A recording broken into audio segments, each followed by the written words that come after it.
si janë numrat? Ndaj se karakteristika, besoj që pajtohemi, që karakteristika kyçe e zgjedhjeve ka qenë abstenimi.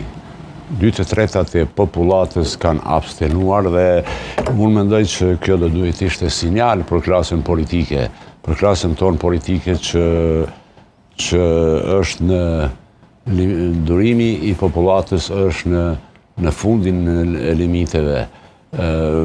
Ta zëm teoricjentja, filozofja gjermane Hannah Arendt për rastet tilla thotë që tjetërsimi i popullatës pra nuk pasqyrohet me revolta, por me abstenim politik.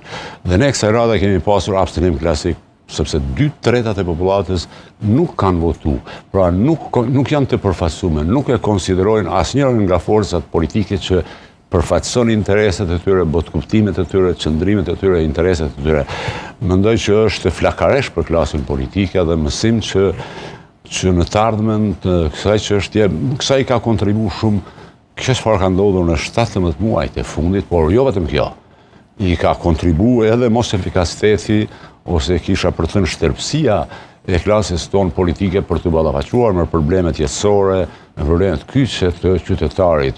Dhe normalisht që në raste të tilla pason do të thotë rënja 37 ulët. Nëse eventualisht do të ketë zgjedhje të tjera, ajo shifër mund të bie edhe më poshtë, dhe do të ishte shumë keq për demokraci, për një demokraci në tranzicion, për një demokraci të re, siç është kjo jona, do të ishte një sinjal shumë i keq dhe praktikisht si kartoni verdhë dhe se mos themi kuq për këtë klasë politike. E qartë, dhe kur jemi tek rezultate me qenë se për pjesëmarrjen në konsideronin që ka qenë e ulët dhe jo shenjë mirë,